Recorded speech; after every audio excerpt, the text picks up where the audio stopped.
থাংনাই 5th August সালমানিও Agartala পৌর নিগম নি mayor Dipak Majumdar 2023-2024 বিশিনি budget তিখলাইমানি আর সালনি budget নতি কক্তমা থুমনাই রকনি বসকাঙ্গ ককলাম নারকথানি রাং ইয়াফার জাকমানি তেই সবাই জাকমানি ককরং নতি শাইখনারিকা আমাদের আগরতলা পৌর নিগমে যেটা আমরা বাজেট পেশ করেছিলাম গত 4 তারিখ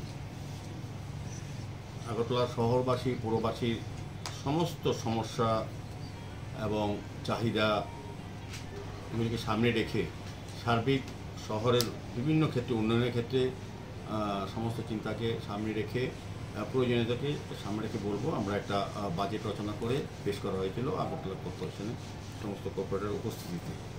তো এটা আজকে 10 তারিখ আনুষ্ঠানিকভাবে আগে বলা নির্ধারিত সময় ছিল যে আজকে এটা আলোচনা বিষয় ছিল এবং সমস্ত কর্পোরেটর অধিকাংশ কর্পোরেটর আলোচনা করেছেন। করার পর আজকে সর্বসম্মতিক্রমে আমাদের আগরতলা পৌরবাসীর জন্য যে উন্নয়নের জন্য যে বাজেট তৈরি করা হয়েছে বিভিন্ন ক্ষেত্রে নিকাশি ব্যবস্থা, রাস্তা, ড্রেন, আলোর ব্যবস্থা, পার্ক উন্নয়ন, জিম তৈরি করা, নতুনভাবে বিভিন্ন ওয়ার্ডে প্রত্যেকটি ওয়ার্ডে একটি করে পার্ক নির্মাণ করা এবং জিম তৈরি করা, বিভিন্ন ড্রেনগুলি সংস্কার করা, নিকাশি ব্যবস্থা আরও উন্নয়ন করার ক্ষেত্রে সার্বিক শহরকে সুন্দরভাবে সাজানোর জন্য যে বাজেট তৈরি করেছে 397 কোটি টাকা বাজেট আমরা পেশ করেছিলাম সেটা আজকে সর্বসম্মতিভাবে এটা গৃহীত হয়েছে।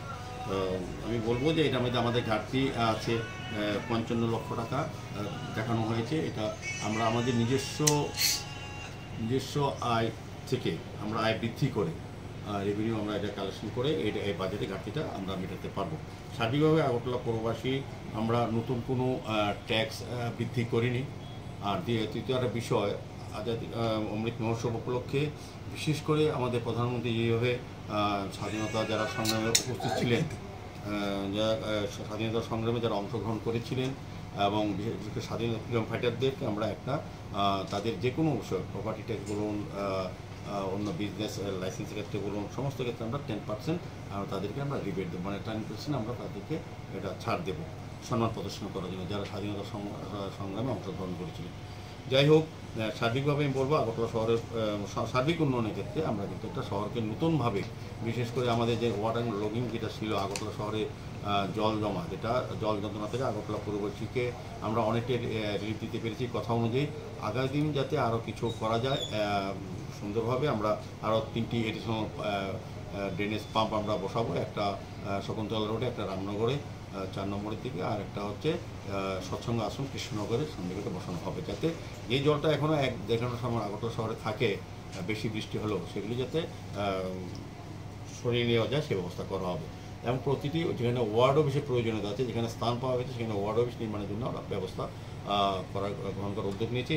অলরেডি আমাদের দায়িত্ব গত বছর আমরা যখন প্রথম বাজেট করেছিলাম তখন প্রায় 5টি ওয়ার্ড অফিস অলরেডি আমরা কমপ্লিট পথে যাচ্ছি। আর দ্বিতীয়ত বাকি ওয়ার্ডগুলি যেখানে জায়গা পাওয়া যাবে সেখানে আমরা করার সিদ্ধান্ত নিয়েছি। কমিউনিটি টয়লেট যেখানে প্রয়োজন, সেখানে অনেক ওয়ার্ড থেকে দাবি এসছে বা চাহিদা আছে বা এটা প্রয়োজনীয়তা মনে করে আমরাও সিদ্ধান্ত নিচ্ছি যেখানে যেখানে বিশেষ আর্জেন্ট প্রয়োজন আমরা বাজারে হোক বা রাস্তার পাড়ে হোক সেখানে কমিউনিটি টয়লেটের ব্যবস্থা করব। সার্বিকভাবে আগরতলা শহরকে নতুনভাবে সাজানোর জন্য এবং মানুষের মৌলিক যে চাহিদা আছে সেগুলি তাদেরকে পাইয়ে দেওয়ার জন্য আর যে সমস্যাগুলি আছে সেগুলি সমাধানের জন্য আমরা আজকে বাজেট আমরা পেশ করেছি। বাজেট সর্বসম্মতি গৃহীত হয়েছে।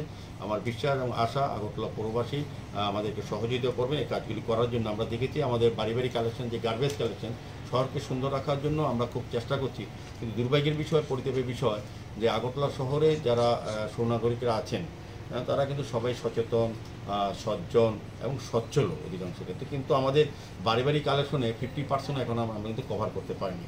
যারা সহযোগী আমাদের এটাতে অংশগ্রহণ করছেন না। কারণ এই কারণে কী হচ্ছে, আমরা ড্রেনগুলি নিয়মিত 50% দিচ্ছেন না, বাকি 100% কিন্তু সার্ভিস আমরা দিচ্ছি। সেক্ষেত্রে কী হচ্ছে, আমাদের যারা শ্রমিকরা কাজ করছেন কিন্তু রাতের অন্ধকার বা কোথাও যত্রতত্র বাড়ি আবর্জনা তারা ফেলে দেন ড্রেনের মধ্যে বা রাস্তায় রাখেন। সেক্ষেত্রে আমাদের অনেকটা অসুবিধা হয় শহরকে সুন্দর পরিচ্ছন্ন রাখার ক্ষেত্রে। আমি তাদেরকে বলবো যারা এখনও অংশগ্রহণ করেননি বাড়ি বাড়ি কালেকশনের সঙ্গে আমাদের এই কর্মসূচির সঙ্গে, তাদেরকে অনুরোধ করা হচ্ছে তারা যাতে এটা করা। আমাদের আইনের ব্যবস্থা আছে যারা রাস্তা ফালে, কিন্তু আমরা চাই না আইন করে যাতে মানুষও কিন্তু তার নিজেরই তৈরি হয় যে আমার শহরকে, আমার বাড়িকে, আমার এলাকা সুন্দর রাখতে গেলে আমার এই কাজগুলি করতে হবে। পাশাপাশি একটা আবেদন রাখবো, প্রতি জায়গা থেকে, প্রতি এলাকা থেকে প্রতি সময়ে আপনার এখানে আসে যে ড্রেন করা, রাস্তা নির্মাণ করা, আলোর ব্যবস্থা করা, নিকাশি ব্যবস্থা উন্নয়ন করা, সার্বিক যাতে পরিষ্কার পরিচ্ছন্ন থাকে শহর, এদিকে সবাই বলেন। কিন্তু এটাও বিষয় দুঃখের যে আমরা দেখেছি 49% মানুষ মাত্র আমাদেরকে কর দেয়। যে কর নিতে আমরা কিন্তু কর বছর বছর বৃদ্ধি করি না, কিন্তু কাজগুলি করছি আমরা। তো আমরা অনুরোধ থাকবে বাকি 51% মানুষ যাতে আমাদেরকে নিয়মিত সময় মতো কর প্রদান করেন। এই টাকা দিয়ে তাদের রাস্তা ড্রেন করার আমরা পরিকল্পনা নিয়ে থাকি, যেটা আজকে 397 কোটি করা হয়েছে। শহরবাসীর সমস্ত দিকে সমস্ত ওয়ার্ডগুলি এক একটা ওয়ার্ডে এক রকম সমস্যা, ভৌগোলিক অবস্থান একরকম, এবং এখানে পপুলেশনও এক এক রকম। কাজে এক একটা ওয়ার্ডে অনেক বেশি সমস্যা থাকে। সেগুলি সমাধানের জন্য আমাদের অত্যন্ত নিশ্চয় প্রয়োজন। আমাদের রাজ্য সরকার আমাদেরকে সহযোগিতা করেন। মাননীয় মুখ্যমন্ত্রী প্রফেসর ডক্টর মানিক শাহ প্রতিনিয়ত প্রতি সময়ে আগরতলা শহর নিয়ে আলোচনা করেন, আমাদেরকে পরামর্শ দেন, আমাদেরকে নির্দেশ দেন, এবং ওনার নেতৃত্বেই পৌর নিগম, স্মার্ট সিটি, নগরায়ণ দপ্তর এবং পূর্ত দপ্তর যৌথভাবে আমরা সবাই একসঙ্গে কাজ করছি শহরবাসীর পৌর পরিষেবা পৌঁছে দেওয়ার ক্ষেত্রে এবং তাদের জীবনমান উন্নয়নের ক্ষেত্রে আমরা চেষ্টা করছি। সার্বিকভাবে আমি বলবো শহরবাসীদের আমাদের সহযোগিতা করতে সময় দিতে হবে। দেখতে হবে আগে যে 40 বছর যে কাজটা হয়নি, 1.5 বছরে আমরা অনেকটা কাজ করে ফেলেছি। আমাদের সদিচ্ছা আছে, আমাদের সততা আছে, স্বচ্ছতা আছে, দুর্নীতিমুক্ত প্রশাসন বলে আমরা অল্প সময়ে বেশি কাজ করতে পেরেছি। বাকি কাজগুলি আমরা করবো যেগুলো কমিটমেন্ট করেছি, কিন্তু আমাদেরকে সহযোগিতা করতে হবে। আমি আশা রাখবো আগরতলা পৌরবাসী, পৌর নিগমের সমস্ত কাজে, সর্ব ধরনের কাজে সহযোগিতা, শুধু আর্থিক না, সমস্ত দিক দিয়ে আন্তরিকভাবে সহযোগিতা করবেন। দেখবেন আমরা কথা দিচ্ছি আগরতলা শহরকে আপনার মনের মতো শহর আমরা বানিয়ে দেবো। আমরা অনেকটা কাজ করেছি।